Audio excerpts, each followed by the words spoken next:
तो आगे चलते हुए 12th फिजिक्स में अगला क्वेश्चन है विद्युत द्विध्रुव के कारण निरक्षीय स्थिति में विद्युत क्षेत्र की तीव्रता का व्यंजक, जो कि बहुत ही इम्पोर्टेंट है, परीक्षा की दृष्टि से अति महत्वपूर्ण है। इसे ट्रिपल स्टार की श्रेणी में हम ले सकते हैं, तो ये बहुत ही इम्पोर्टेंट है, तो आप इसको ज़रूर करें। यह क्या है? विद्युत द्विध्रुव के कारण। तो पहले तो यहाँ हमको समझ में आता है कि विद्युत द्विध्रुव के कारण, तो विद्युत द्विध्रुव क्या होगा इसमें मुख्य रूप से होगा। तो चलिए पहले हम विद्युत द्विध्रुव को बना लेते हैं। तो हमने यहाँ पर विद्युत द्विध्रुव बना लिया है। यदि आप विस्तृत वीडियो देखना चाहते हैं तो प्लेलिस्ट पर जाकर देख सकते हैं।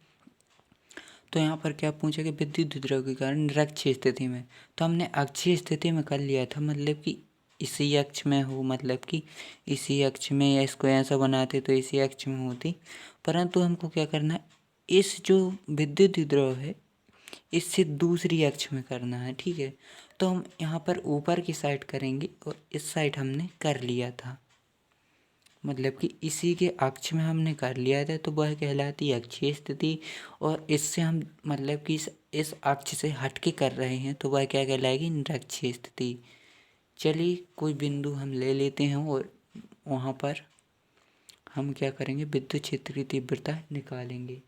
तो विद्युत क्षेत्र की तीव्रता जो है किसी भी बिंदु पर निकाली जाती है। तो मैंने जैसा कि आपको विद्युत क्षेत्र की तीव्रता का व्यंजक करवाया है, आप प्ले लिस्ट पर जाकर देख सकते हैं। जैसे हमने यहाँ पर लिया, जैसे हम यहाँ पर बिंदु ले लेते हैं, तो हमने बिंदु ले लिया यहाँ से, यहाँ पर हमने एक बिंदु ले लिया,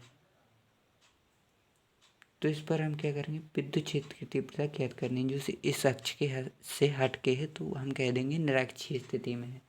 तो हम फिर इनको मिला लेंगे। यहाँ पर क्या होगा, क्यू नॉट आवेश, जो एकांक आवेश होता है, क्योंकि आवेश पर ही हम निकालेंगे, तो ये बिंदु P हो जाएगा। तो बिंदु P हो जाएगा, तो यहाँ से हम क्या करेंगे, इसको मिला देंगे। क्या करेंगे, मिलाना आवश्यक है, क्योंकि इसके कारण तीव्रता होगी, तो वह इस साइड हो जाएगी। क्या तीव्रता जो E1 होगी वह इस साइड हो जाएगी। और उसके पश्चात हम क्या करेंगे, इसको भी यहाँ पर मिला देंगे, क्योंकि इसकी जब यहाँ पर प्लस क्यू आवेश हो और यहाँ पर क्यू नॉट आवेश है, यहाँ पर क्यू नॉट, तो यह क्या है, एक धनावेश है, एकांक धनावेश। तो इसके कारण ये प्रतिकर्षित करेंगे, तो तीव्रता इस साइड होगी, क्योंकि ये प्रतिकर्षित करेंगे तो इस साइड होगी तीव्रता। और यह प्लस का है, यह माइनस का, तो एक दूसरे को क्या करेंगे, आकर्षित करेंगे। तो अब हम यहाँ से इसको मिलाएंगे। जैसे हम इसको मिलाते हैं, ठीक है, मिलाते हैं, तो मैंने यहाँ पर आगे क्यों नहीं बनाई, चलिए उसको भी हम समझ लेते हैं। क्योंकि यहाँ पर इसके कारण तीव्रता प्लस प्लस प्रतिकर्षित करेंगे तो दूर भागेगा, यह आवेश क्या करेगा, दूर भागेगा। और जब माइनस और प्लस मतलब कि, तो यह क्या होंगे, अट्रैक्ट होंगे। अट्रैक्ट मतलब पास आएंगे, तो पास आएंगे तो यहाँ से कोई मतलब नहीं निकलता सीधे जाने का। तो यहाँ पर तीव्रता क्या होगी, इसी साइड होगी, क्योंकि प्रतिकर्षित करेंगे, तो E2 क्या होगा, नीचे की ही साइड होगा, नीचे की साइड होगा क्या, E2। अब ये तो हम सीधे सीधे हो गए, तो यहाँ से हमको एक चीज़ ज्ञात करनी होगी कि आखिर यहाँ पर इनको हम क्या करेंगे, जो यहाँ पर हमने लिया है, जितना भी हमने बना लिया है, तो इसके बारे में हम थोड़ी सी यहाँ पर भाषा लिखेंगे। और भाषा लिखने के पश्चात फिर हम आगे का कार्य करेंगे। तो चलिए पहले इसी को देखकर भाषा लिख लेते हैं। जैसे माना एक AB, जो कि यहाँ पर हम नाम दे देते हैं AB। AB एक विद्युत द्विध्रुव है जिसकी लंबाई 2a है, और इसके मध्य जो कि है O बिंदु हम लेते हैं। O बिंदु से कितनी दूरी पर, R दूरी पर, क्योंकि इसकी दूरी तो भी पता करनी पड़ेगी, जब भी तो तीव्रता आएगी। तो यहाँ पर हम दूरी ले लेते हैं। तो यहाँ पर हमने r दूरी मान ली है। तो यही हम लिखेंगे कि माना एक विद्युत द्विध्रुव AB है जिसकी लंबाई 2a है और इसके मध्य बिंदु O से r दूरी पर एक बिंदु P लेते हैं, जिस पर निरक्षीय स्थिति में एक बिंदु P लेते हैं। तो उस पर हमें क्या करनी है, विद्युत क्षेत्र की जो है तीव्रता ज्ञात करनी है। तो इसी बात को हम यहाँ पर लिख लेते हैं। तो हमने यही लिखा है कि माना एक विद्युत द्विध्रुव AB है जिसकी लंबाई 2a है, जो प्लस Q तथा माइनस Q आवेश से बना है तथा इनके मध्य बिंदु O से R दूरी पर निरक्षीय स्थिति में एक बिंदु P लेते हैं, जिस पर क्या करनी है, विद्युत क्षेत्र की तीव्रता ज्ञात करनी है।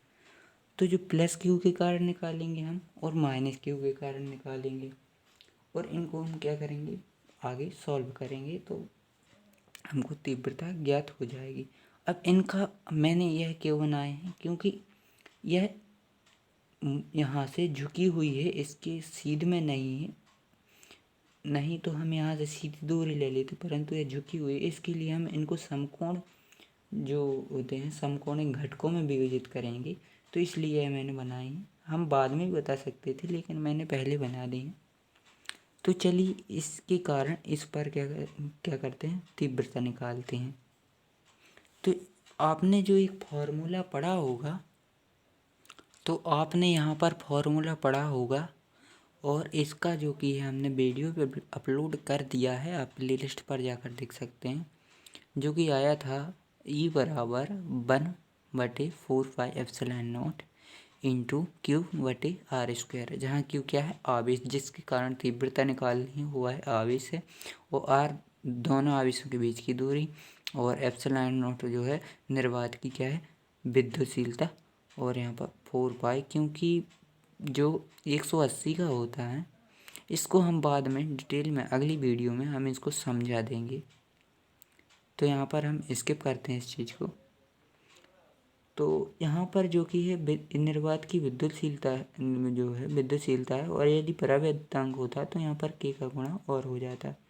खैर यहाँ पर इतना हमको समझना नहीं है, इसको हम क्योंकि इसकी आवश्यकता नहीं पड़ती हो, ना ही यह पेपर में आता है, तो हम पेपर की दृष्टि से जो कि है सब कुछ करेंगे, एग्ज़ाम की दृष्टि से जो इम्पोर्टेंट है हम वही करवाएंगे ताकि आपको एग्ज़ाम में सरलता हो।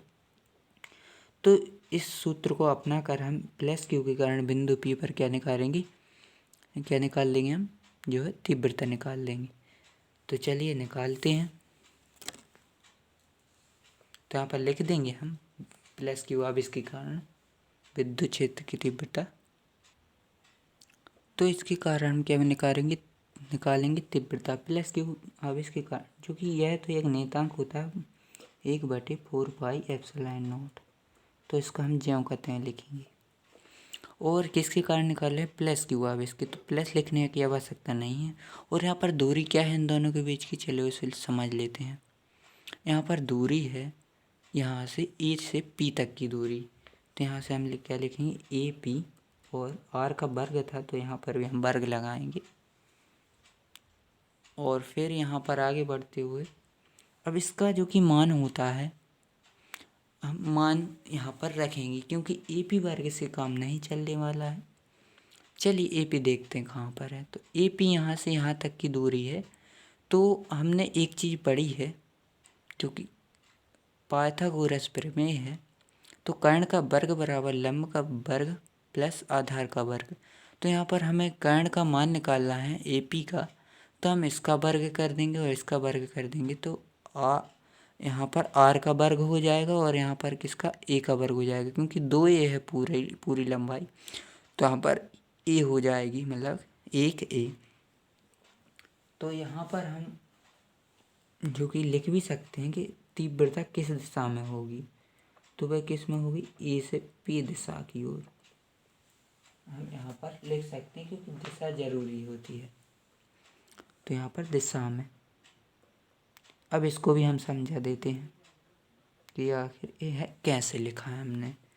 यह इसलिए लिखा है कि प्लस प्लस एक दूसरे को प्रतिकर्षित करेंगे तो तीव्रता इसी दिशा में होगी, क्योंकि जो यह क्यों नॉट आवेश है तो इसको प्रभावित नहीं करता, क्योंकि यह इसको प्रतिकर्षित नहीं करता बल्कि यह इसको प्रतिकर्षित कर सकता, इसीलिए इस दिशा में होगी। तो वही लिखा है। तो चलिए हम पाइथागोरस प्रमेय लगाते हैं, परंतु ऐसा लिखने की आवश्यकता नहीं है। तो हम सीधी सी बात एक त्रिभुज लेते हैं, तो लिखेंगे समकोण त्रिभुज।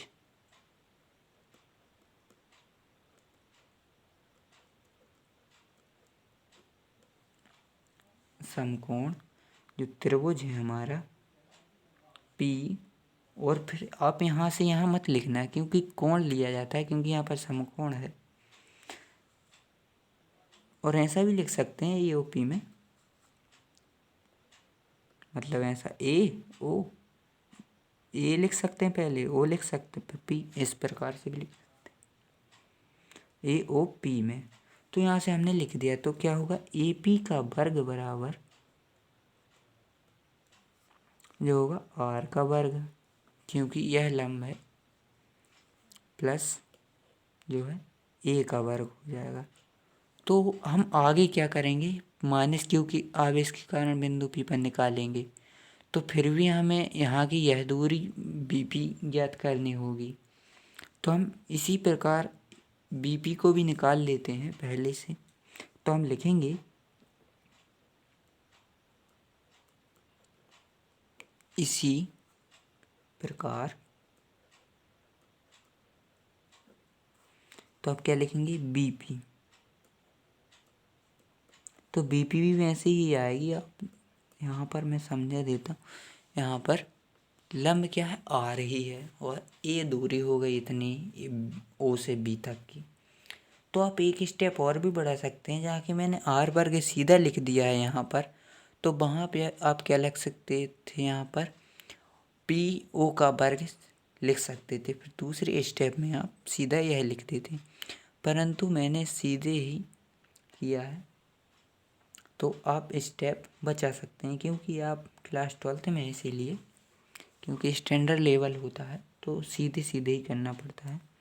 तो हम इसका उठा के यहाँ मान रख देंगे। तो हम लिखेंगे इसीलिए जो ई वन है जो हमारी, उसमें हम ए पी का मान रख देंगे। तो यहाँ पर हम रख दिया है। अब उसके बाद हम क्या करेंगे, माइनस क्यू आवेश के कारण निकालेंगे यहाँ पर तीव्रता, माइनस क्यू आवेश के कारण। तो इसकी दिशा क्या होगी, पी बी होगी इसकी दिशा, ठीक है। तो हम इसको भी लिखेंगे माइनस क्यू आवेश के कारण, माइनस क्यू आवेश के कारण हमने लिख लिया है। तो हम यहाँ पर इसको पहले समीकरण 1 बना देते हैं, क्योंकि इसकी आवश्यकता हमें आगे पड़ने वाली है। तो हम फिर E2 निकालेंगे यहाँ पर। तो 1/4πε0 इंटू, और यहाँ पर Q होगा, ठीक है, माइनस Q, तो R वर्ग प्लस E वर्ग। तो इतनी यहाँ पर यह दूरी हो जाएगी। तो फिर हम क्या करेंगे, अब हमें आवश्यकता होती है टोटल तीव्रता की। तो टोटल तीव्रता हम कैसे निकालेंगे, और चलिए उसको थोड़ी हम समझ लेते हैं। इसको समझने के लिए चित्र की आवश्यकता होगी। तो यहाँ पर सीधी होती यदि तीव्रता, तो तीव्रता हमें यदि एक आवेश के कारण निकालनी होती तो हम सीधी निकाल सकते थे, परंतु दो आवेश के कारण है तो हमें इनको समकोण घटकों में वियोजित करना होगा। तो ऊर्ध्वाधर घटक आप पहले से ही पढ़ते आ रहे हैं कि साइन थीटा कहलाता है। तो E1 के कारण यह ऊर्ध्वाधर घटक है, तो इसको हम लिखेंगे E1 साइन थीटा, और यहाँ पर क्या होगा E1 कॉस थीटा। इसे हम कोज्या भी कहते हैं कॉस थीटा को। और इसके लिए भी क्या होगा E2 कॉस थीटा, और इसके लिए यह क्या होगा E2, मतलब यहाँ से E2 sine theta, E2 sine theta.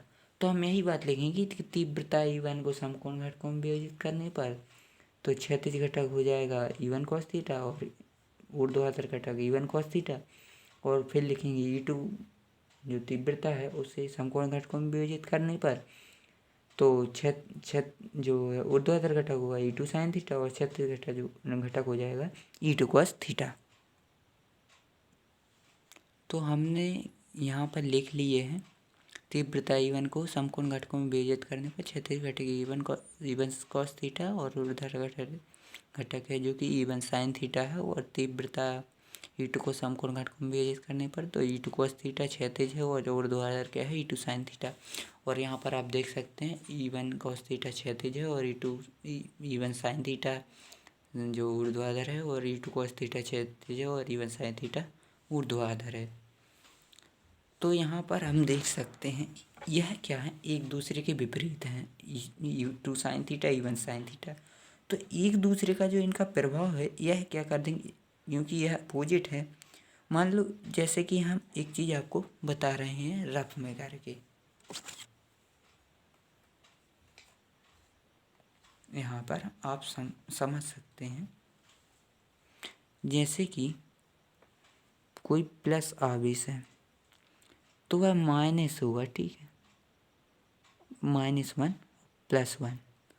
तो यह क्या हो जाएंगे, एक माइनस का और एक प्लस का है तो एक दूसरे को प्रभाव को यह नष्ट कर देंगे, समान होंगे तो क्या होगा 0। तो एक दूसरे को प्रभाव को ये नष्ट कर देते हैं। तो सीधी सी बात है, यह एक दूसरे को प्रभाव को नष्ट कर देते हैं और यह एक ही दिशा में होने के कारण परस्पर इनकी शक्ति है जो वह जुड़ जाती है। तो क्योंकि यह एक ही प्रकृति के हैं तो हम यह लिखेंगे कि E1 sin थीटा और E2 sin थीटा ऊर्ध्वाधर घटक परस्पर एक दूसरे के प्रभाव को जो है नष्ट कर देंगे, क्योंकि विपरीत हैं तो एक दूसरे के प्रभाव को नष्ट कर देंगे। जबकि क्षैतिज घटक एक ही दिशा में होते हैं तो वह उसके कारण जो कि एक ही दिशा में होंगे तो वह उनकी जो ताकत है वह क्या होगी, जुड़ जाएगी। तो परिणामी तीव्रता इन दोनों की निकली, क्योंकि यह एक दूसरे को निरस्त कर देते हैं। तो चलिए इसी बात को हम लिख लेते हैं जो हमने बताई है। तो हमने वही बात लिखी जो चित्र से स्पष्ट है कि ऊर्ध्वाधर घटक परस्पर बराबर किंतु विपरीत होने से एक दूसरे के प्रभाव को नष्ट कर देते हैं। क्योंकि यहाँ पर यहाँ पर थोड़ी सा मिस हो गया, एक दूसरे के प्रभाव को नष्ट कर देते हैं, जबकि क्षैतिज घटक एक ही दिशा में होने के कारण परस्पर जुड़ जाते हैं। तो क्या होगी, परिणामी हम क्या निकालेंगे, तीव्रता। तो वही हम यहाँ पर लिखेंगे परिणामी तीव्रता। तो यहाँ पर परिणामी जो तीव्रता होगी वह होगी E1 cos थीटा और E2 cos थीटा, क्योंकि क्षैतिज तरफ एक ही दिशा में होने के कारण जो है परस्पर जुड़ जाते। तो वही बात यहाँ पर लिखी है। और यहाँ पर एक चीज़ हम और देख सकते हैं कि E2 cos theta E1 cos theta के बराबर है। तो हम E1 cos जो E2 cos थीटा है वहाँ पर हम क्या लिख सकते हैं, E1 cos थीटा लिख सकते हैं। तो परिणामी तीव्रता के लिए हम यहाँ पर लिखेंगे E1 cos थीटा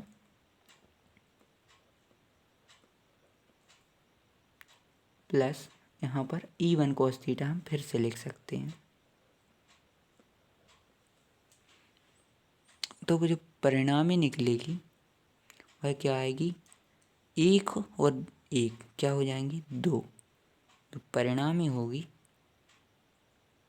कितनी आएगी, 2E1 cos थीटा।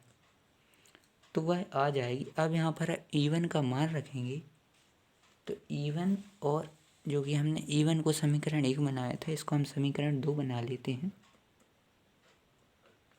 तो हम यहाँ पर क्या करेंगे, E1 का जो है यहाँ पर मान रखेंगे। तो जो परिणामी तीव्रता E1 आई है, E1 बराबर मतलब E बराबर 2E1 cos थीटा। तो हम यहाँ पर वही लिखेंगे कि समीकरण 1 लेंगे जो कि हम, तो हम यहीं से पहले तो R लिख दें, आई जो E लिख देंगे और 2 और जो E1 का मान है यहाँ पर हम वह रख देंगे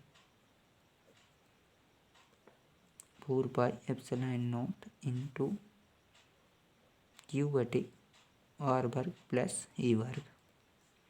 और क्या रहेगा, हमको क्या लिखना है पर cos थीटा। और यहाँ पर हम इसका रीजन भी दे देंगे समीकरण 1 से।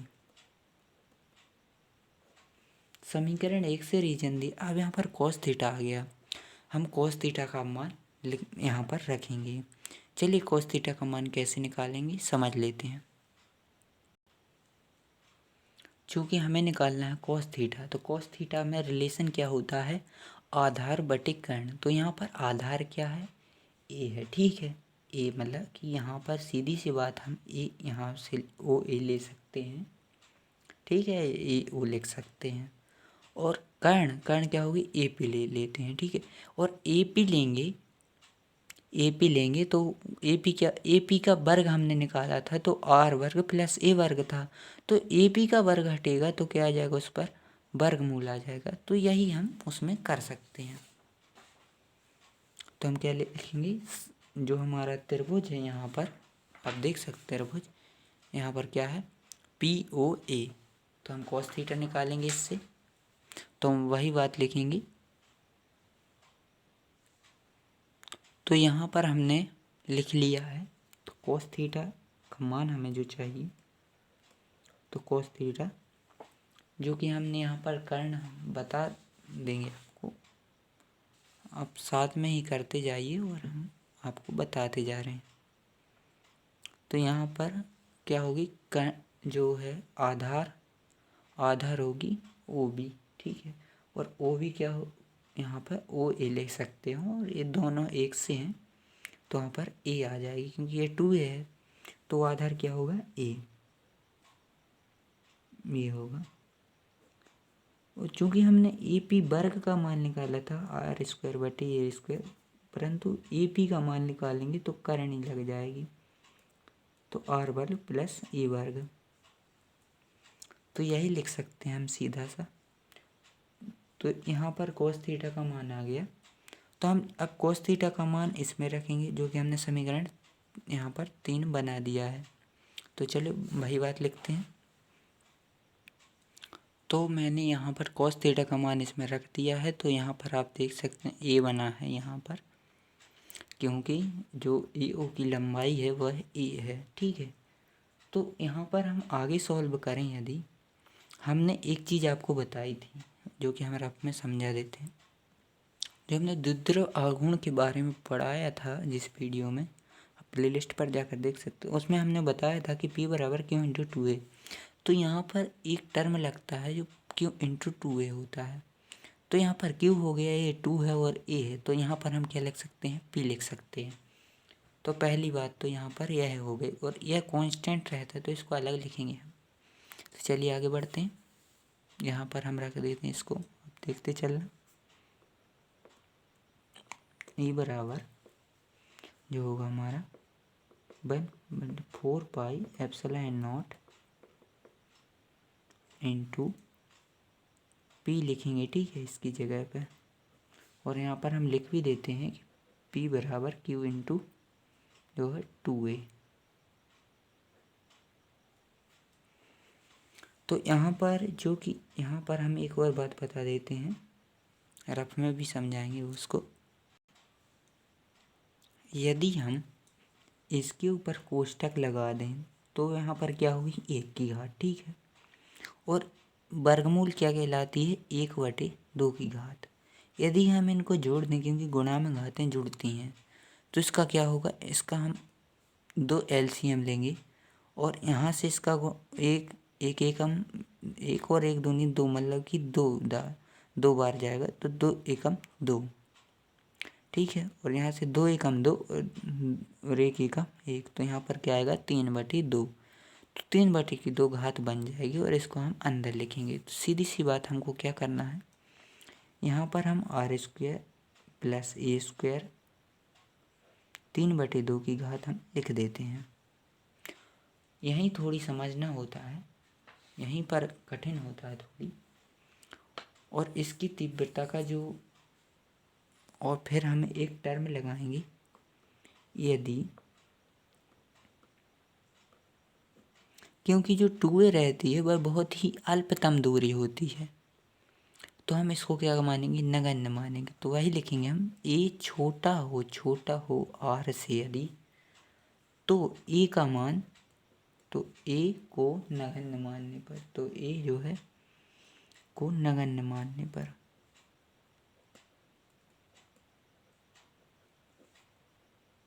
मानने पर, तो ए को नगण्य मानेंगे तो इसका गुणा 3/2 का इससे होगा, तो 2 से 2 कट जाएंगे, तो आर पे 3 की घात आ जाएगी। तो वही लिखेंगे हम यहाँ पर 1/4 pi epsilon not into P बटे आर घन। ठीक है। और न्यूटन प्रति कूलम, जो कि मात्रा के बारे में मैंने पहले ही बता दिया है। आप यदि क्रमबद्ध अध्ययन करना चाहते तो प्लेलिस्ट पर जाकर कर सकते हैं। तो न्यूटन प्रति कूलम, और यदि इनकी दोनों की मध्य परावैद्युतांक रखा हो तो, यदि जो है माध्यम का परावैद्युतांक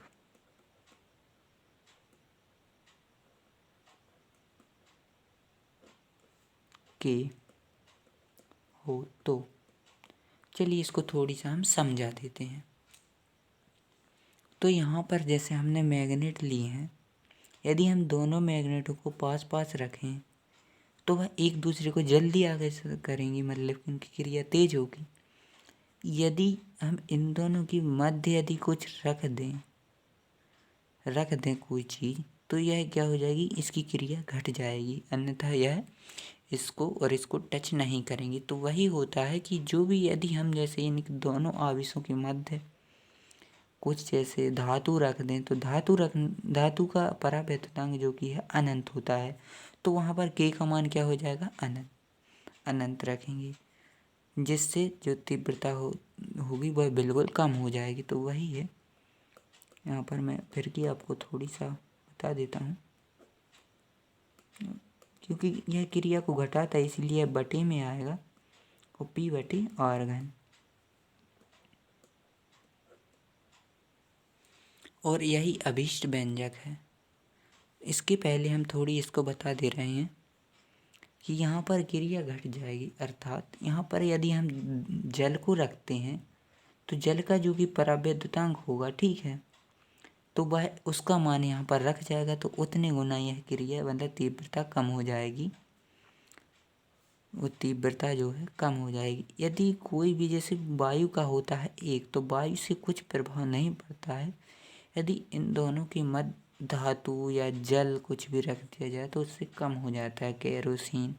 इनके अलग अलग परावैद्युतांक होते हैं, जिनकी वीडियो हम आगे लेकर आएंगे कि किस पदार्थ का कितना परावैद्युतांक होता है।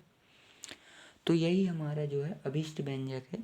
यदि जो वायु का जो कि मैंने बताया एक होता है, तो हम यह टर्म लगा देते हैं। यदि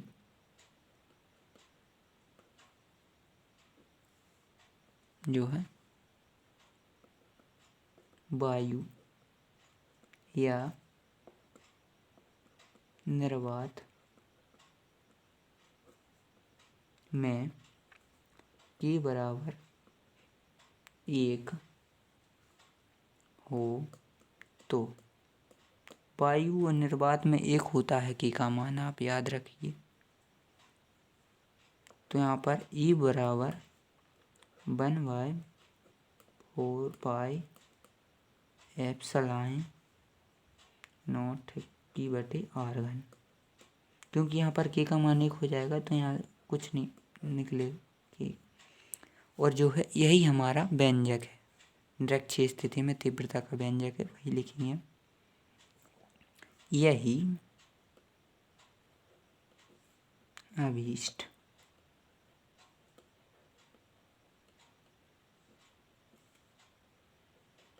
व्यंजक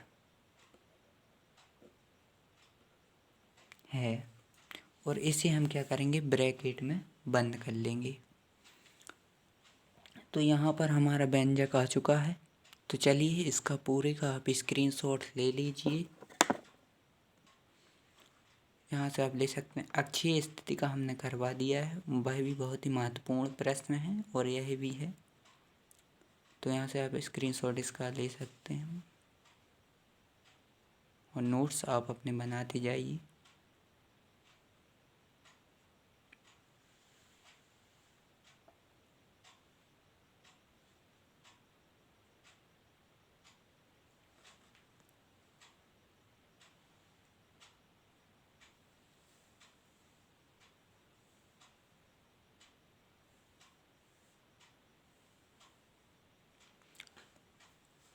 वीडियो देखने के लिए थैंक यू।